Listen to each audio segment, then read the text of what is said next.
Hello everyone, कैसे हो? I hope आप खैरियत से होंगे। देखो, आज की वीडियो में हम क्या पढ़ने जा रहे हैं। आज की इस वीडियो में हम पढ़ने जा रहे हैं प्रेजेंट कंटिन्यूअस टेंस। जी हाँ दोस्तों, क्योंकि पहले वीडियो में मैं सिंपल प्रेजेंट टेंस बता चुका हूं। वीडियो देखिए, नहीं देखिए तो ये वीडियो है, इसका लिंक मैं डिस्क्रिप्शन में दे दूंगा, जाके वो वीडियो भी देख ले। तो प्रेजेंट सिंपल प्रेजेंट टेंस तो हमने जान लिया, उसको हमने समझ लिया। अब प्रेजेंट कंटिन्यूअस टेंस को कैसे जानेंगे? तो बेफिक्र रहिए, आज मैं आपको ऐसे तरीके से बताऊंगा कि आपको फिर इसमें कभी भी प्रॉब्लम नहीं रहेगा, दूसरों को भी आप सिखाओगे। तो कमर कस लीजिए, चलिए शुरुआत करते हैं।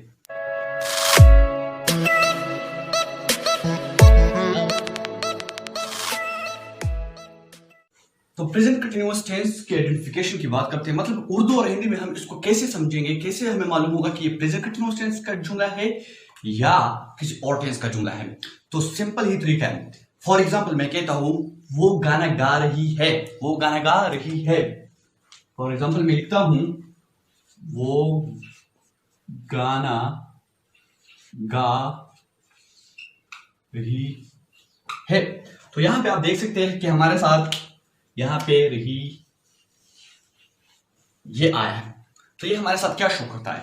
ये हमारे साथ प्रेजेंट कंटिन्यूअस टेंस के आइडेंटिफिकेशन, एक शनाख्त है। आप उर्दू और हिंदी में कर सकते हो, ठीक है। रहा है, रही है, रहा हूं, रहे है, ठीक है। तो ये तमाम जब हमारे साथ उर्दू या हिंदी के जुमलों के आखिर में आएंगे तो इससे हमारे साथ क्या होगा कि ये हमारे साथ प्रेजेंट कंटिन्यूअस टेंस के जुमले हैं। ये बात तो आपके जहन में आ गई, ठीक है। तो ये आइडेंटिफिकेशन है और ये जहन में याद रखना जरूरी है, ठीक है। रही है, रहा हूं, रहा है, रहे हैं, वगैरह वगैरह। इस तरह के जो हमारे साथ हिंदी या उर्दू के जुमलों के आखिर में इस तरह के अल्फाज आएंगे तो हमारे साथ क्या होंगे? सिंपल प्रेजेंट कंटिन्यूअस टेंस के जुमले होंगे। ओके, अब इसकी स्ट्रक्चर की बात करें। सर आपने तो हमें आइडेंटिफिकेशन बता दिया, अब इसका स्ट्रक्चर के बारे में भी तो बताओ। स्ट्रक्चर के बारे में क्या जानेंगे? स्ट्रक्चर के बारे में बहुत ही सिंपल बात है। स्ट्रक्चर सबसे पहले बेसिक से हम स्टार्ट करेंगे कि हमारे साथ पहले क्या आता है? सब्जेक्ट। सबसे पहले हमारे साथ सब्जेक्ट आएगा। अब सब्जेक्ट क्या है? अगर आपको सब्जेक्ट नहीं आता तो ये जो वीडियो है, ये जो आपको स्क्रीन पे नजर आ रही, इसकी लिंक में आपको डिस्क्रिप्शन में दे दूंगा।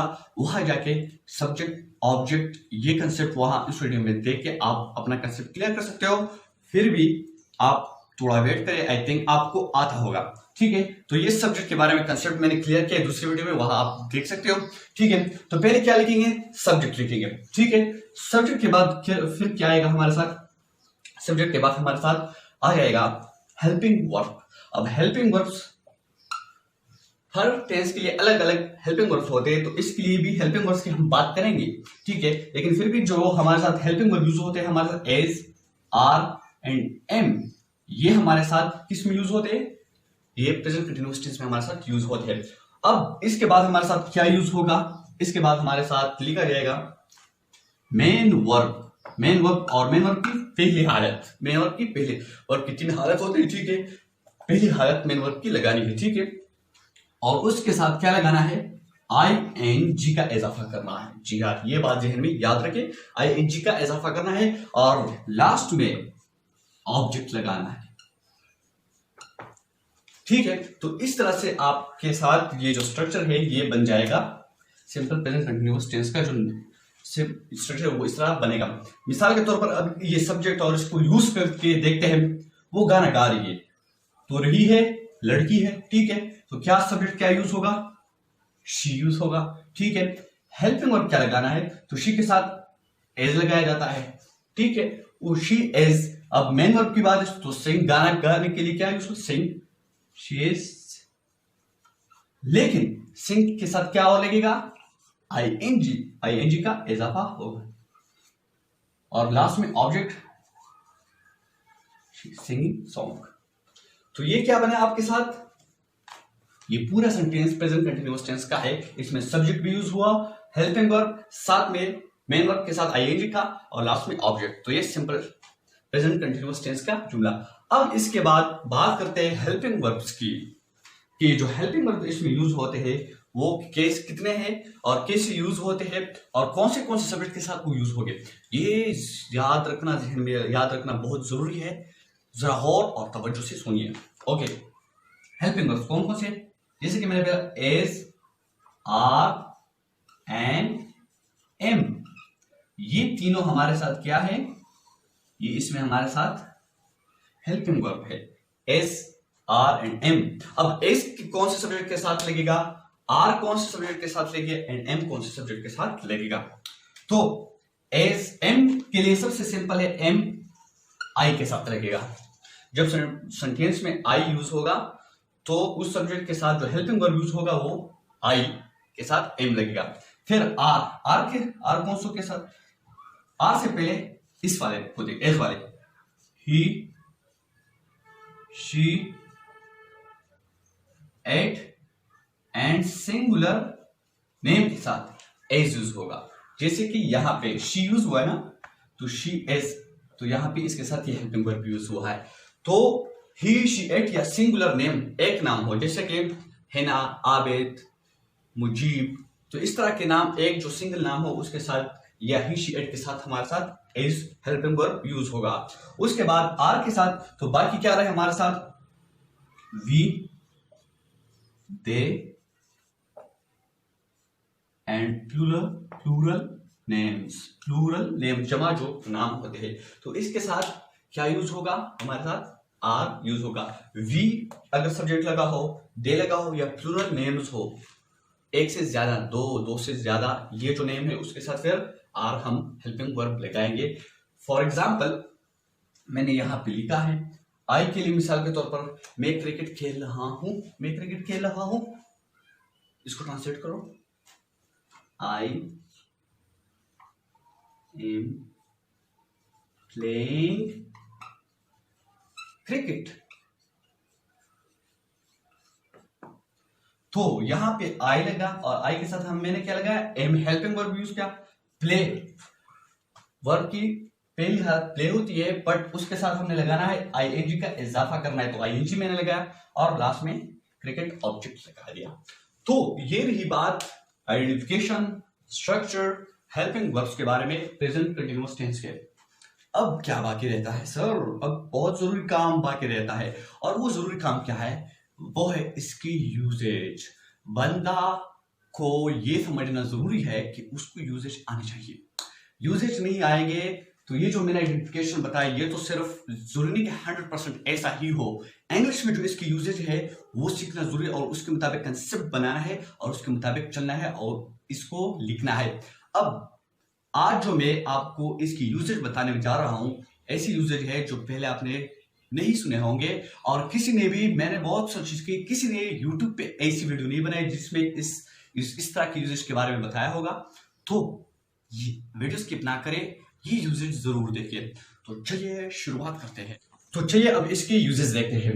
सबसे पहला यूज क्या है, use for an action going on days of speaking, on the time of speaking.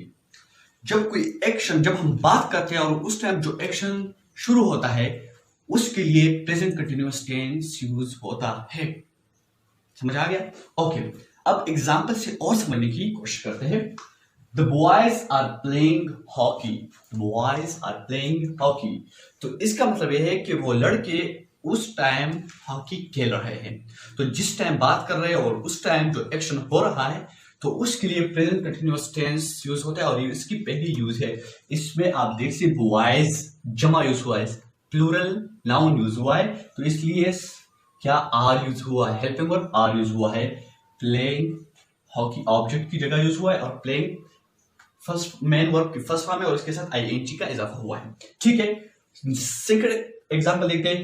We are taking an exercise, हम वर्जिश कर रहे हैं। उस टाइम पे कोई बोल रहा है, कोई किसी फ्रेंड्स की बीच बात हो रही है तो वो उसको बता रहा है कि हम क्या कर रहे हैं, एक्सरसाइज कर रहे हैं। इस टाइम हम एक्सरसाइज कर रहे हैं, तो वी के साथ मैंने पहले बताया कि इसके साथ क्या आएगा, आर लगेगा, हेल्पिंग वर्ब। ठीक है, तो ये पहला यूज रहा। ठीक है, अब नेक्स्ट यूज देखते हैं। For a temporary action which may not be actually happening at the time of speaking. कोई टेम्पररी काम हो, जब हम बात करें उस टाइम पे वो एक्शन नहीं हो रहा हो, तो उसके लिए भी प्रेजेंट कंटिन्यूअस टेंस यूज होता है। कैसे? एग्जाम्पल से मैं और समझाने की अब कोशिश करता हूं।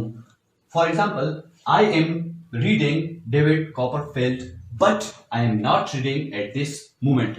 मिसाल के तौर पर आप किसी दोस्त को बता रहे हो कि मैं एक बुक पढ़ रहा हूं, ठीक है, मैं एक बुक पढ़ रहा हूं, बट एक ड्यूरेशन है उसमें क्या ड्यूरेशन है आप उसे बता रहे हो, पर उस जिस टाइम आप बता रहे हो उसको उस टाइम नहीं पढ़ रहे हो। मतलब आपने स्टार्ट तो किया है उसको रीड करना, बट उस मोमेंट पे आप नहीं पढ़ रहे हो। तो ऐसे टेम्परेरी एक्शन के लिए भी आप प्रेजेंट कंटिन्यूअस टेंस यूज कर सकते हो, ठीक है। जैसे कि यहाँ पे आई एम रीडिंग, मैं पढ़ रहा हूं डेविड कॉपरफील्ड जो की बुक है, but I am not reading at this moment, इस मोमेंट अभी मैं नहीं पढ़ रहा हूं, बाकी मैंने उसको रीड करना स्टार्ट किया हुआ है। तो ये रहा सेकंड अमेजिंग यूसेज, है ना, बहुत अमेजिंग। अगर आपको ये फायदेमंद लगा तो वीडियो को लाइक कीजिए। ओके, अब आगे बढ़ते हैं और देखिए, for an action that is planned और arrange to take place in the near future. कोई इवेंट आ रहा है या कोई एक्शन हो रहा है, बट उस टाइम पे नहीं हो रहा है, आने वाला है। क्या है? नियर फ्यूचर में आने वाला है एक्शन है, तो उसके लिए भी क्या प्रेजेंट कंटिन्यूअस टेंस यूज कर सकते हैं। कैसे? ऐसे, I am going to the cinema tonight. आप किसी दोस्त को बता रहे हो या किसी रिलेटिव को बता रहे हो, किसी को भी बताओ कि मैं आज रात क्या सिनेमा जा रहा हूं। तो अभी उस टाइम तो नहीं आ रहा है, रात आने वाला है, ठीक है। तो इसके बीच ड्यूरेशन है, लेकिन क्या है इस यहाँ पे गोइंग जैसे कि आई एम गोइंग, इन दोनों से हमें क्या जाहिर हो रहा है कि ये प्रेजेंट कंटिन्यूअस टेंस का जुमला है, लेकिन ये जो एक्शन है अभी नहीं हो रहा है, ये आने वाला है नाइट, ठीक है। ऐसे वक्त या ऐसे एक्शन के लिए जो कि फ्यूचर नियर फ्यूचर में आने वाले हो, उसके लिए भी हम प्रेजेंट कंटिन्यूअस टेंस यूज कर सकते हैं। दूसरा example, my uncle is arriving tomorrow. Tomorrow कल, बात अभी हो रही है और कौन से प्रेजेंट कंटिन्यूअस टेंस में हो रही है, बट वो एक्शन कब होने वाला है? टुमारो कल होने वाला है कि मेरा अंकल कल आ रहा है। तो ऐसे एक्शन के लिए हम क्या यूज कर सकते हैं? Present continuous tense. तो ये रहे ना बहुत मजेदार किस्म के यूजेस, ये याद रखिए, ये बहुत जबरदस्त किस्म के यूजेस है, और इसी के मुताबिक अपना कंसेप्ट यूज करके आगे बढ़िए। ओके, अब क्या रहता है? अब बाकी रहता है हमारे साथ बहुत इंपॉर्टेंट बात। अभी हम negative sentences, affirmative sentences, interrogative sentences present continuous tense के देखेंगे और उनको समझेंगे और उसके स्ट्रक्चर फार्मूले भी देखेंगे कि उसको कैसे बनाया जाएगा। तो क्या करना है? जंप करके आगे बढ़ना है। अब देखते हैं affirmative sentences, negative sentences, interrogative sentences and WH group. इनके मुताबिक हम इस सेंटेंस को यूज करेंगे और इसके सेंटेंसेस कैसे बनाए जाएंगे, ये एग्जाम में भी आपको बहुत हेल्प कराएंगे, तो ये देख समझना जरूरी है। ओके, सबसे पहले अफर्मेटिव सेंटेंसेस। अगर आपको काइंड्स ऑफ सेंटेंस समझ नहीं आते तो ये वीडियो देखिए, लिंक में नीचे डिस्क्रिप्शन में दे दूंगा। इससे आपको काइंड ऑफ सेंटेंस के बारे में पूरा मैंने डिटेल से वीडियोस बनाए हैं, आपको समझ आ जाएंगे। ओके, पहले भी मैं बताऊं, अफर्मेटिव सेंटेंसेस वो सेंटेंसेस होते हैं जिसमें हम इकरार करते हैं कि हाँ मैं ये करता हूं, ठीक है। तो ऐसे जो सेंटेंसेस है वो अफर्मेटिव सेंटेंसेस होते हैं। ओके, इसका स्ट्रक्चर देखेंगे तो सबसे पहले ये एग्जांपल देखिए, आई am playing cricket. I am playing cricket, तो क्या वो जो सिंपल है, क्या आएगा सबसे पहले हमारे साथ सबसे पहले आएगा सब्जेक्ट, ठीक है। उसके बाद क्या आएगा? Helping verb. हेल्पिंग वर्ब क्या? एज हो सकता है, आर हो सकता है या एम हो सकता है, सब्जेक्ट के मुताबिक फिर वो यूज किया जाएगा, ठीक है। उसके बाद हमारे साथ मेन वर्ब यूज होगा। मेन वर्ब का कौन सा फॉर्म? फर्स्ट फॉर्म यूज होगा और प्लस ING यूज होगा, ठीक है। और लास्ट में हमारे साथ ऑब्जेक्ट आ जाएगा, जिस तरह के आई एम प्लेइंग क्रिकेट या we are going to cinema tonight, to be subject, are helping verb, going main verb के साथ ING, एंड ये हमारे साथ ऑब्जेक्ट, ठीक है। ये प्रीपोजिशन यूज हुआ है तो इसमें कंफ्यूज ना हो, वो एक अलग चीज है, ठीक है। अब नेगेटिव सेंटेंसेस कैसे बनाएंगे, तो उसका स्ट्रक्चर, तो ये सब अगर इसको मैं यहां पे लिखूं, I am not playing cricket, तो I am not playing cricket, तो यहां पे आप देखिए हमारे साथ क्या हो, नेगेटिव में हम क्या नफी बयान करते हैं, नफी करते मतलब वो चीज हम नहीं करते, उससे इनकार किया जाता है। तो पहले सब्जेक्ट लग गया, उसके बाद क्या हेल्पिंग वर्ब, ठीक है, हेल्पिंग वर्ब के साथ क्या आएगा प्लस नॉट यूज होगा, ठीक है, हेल्पिंग वर्ब के साथ नॉट, उसके बाद मेन वर्ब फर्स्ट फॉर्म वही, बाकी वही सारा किस्सा है ऑब्जेक्ट। तो ये आपका सिर्फ नॉट की इजाफा करना है, ठीक है। अब नेक्स्ट इंटरोगेटिव सेंटेंसेस कैसे बनाएंगे, तो उसके लिए थोड़ा सा चेंज है, थोड़ा सा ट्रिकी है, कोई बड़ी इश्यू नहीं है। ओके, वो क्या इश्यू है, ये सेंटेंस, ये आई एम प्लेइंग क्रिकेट, इसको मैं पहले एम को आगे ले आता हूं, फिर एम, फिर उसके बाद आई लगाता हूं, फिर प्लेइंग लगाता हूं, और फिर उसके बाद क्रिकेट, और लास्ट में एक जरूरी चीज ये निशान लगाता हूं।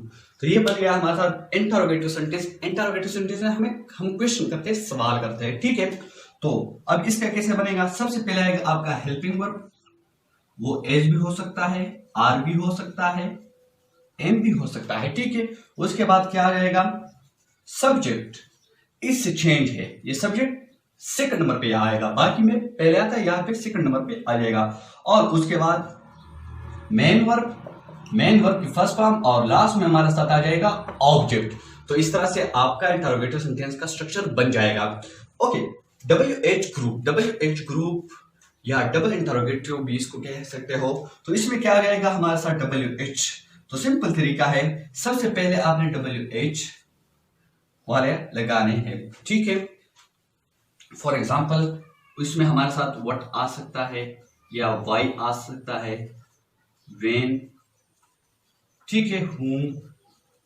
तो ये हमारे साथ क्या है, ये हमारे साथ WH ग्रुप से। For example what are you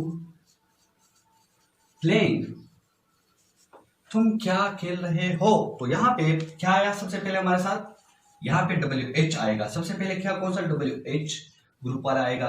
उसके बाद क्या आएगा हेल्पिंग वर्ब, उसके बाद क्या सब्जेक्ट, एंड लास्ट में क्या आपके सब्जेक्ट, और उसके बाद जो मेन वर्ब होता है उसका पहला फॉर्म, और लास्ट में ऑब्जेक्ट अगर हो तो वो आ जाएगा, ठीक है। तो इस तरह से आपका क्या WH ग्रुप वाले जो क्वेश्चन है वो, या उसका जो स्ट्रक्चर वो इस तरह से बनेगा। तो ये समझना और इसको जहन में याद रखना बहुत जरूरी है एग्जाम्स के लिए, और सेंटेंसेस बनाने के लिए, या पैराग्राफ में आप कोई सेंटेंस लिख रहे हो, कोई स्टोरी हो, कुछ भी लिख रहे हो, तो उसमें ये आपके बहुत हेल्प करेंगे। तो ये अच्छा, एक जरूरी बात और खुशखबरी की बात मैं आपको बताने जा रहा हूं। अगर आप इंग्लिश ग्रामर का बुक लेना चाहते हो तो मैंने नीचे वीडियो के डिस्क्रिप्शन में लिंक दिया हुआ है, जाके उस पर क्लिक करें, बहुत अमेजिंग बुक है, आप ले सकते हो, तो आपको बहुत हेल्प करवाएगा। तो बिना फिक्र के जाइए, डिस्क्रिप्शन में लिंक है, क्लिक करें और बुक लीजिए। मेरी आज की वीडियो आई होप आप लोगों को अच्छी लगी होगी। नेक्स्ट वीडियो में आपके साथ मिलता हूं, और नेक्स्ट वीडियो में नेक्स्ट जो टेंसेस है वो सीखेंगे। तो अगर उसको सीखना है तो क्या करना है, आपने मेरे चैनल को सब्सक्राइब करना होगा, इंग्लिश ग्रामर विद सनान को, और उसके बाद एक बेल आइकन आएगा, उस पर क्लिक करना है, ताकि जब भी मैं कोई नई वीडियो अपलोड करूंगा तो मैं आपको नोटिफिकेशन भेजूंगा और आप घर बैठे आराम से वीडियो देख सकोगे। तो नेक्स्ट वीडियो में मिलता हूं, तब तक के लिए अपना बहुत सारा ख्याल रखिए, अपनी सेहत का ख्याल रखिए, और आस पास सफाई जरूर रखिए। अल्लाह हाफिज।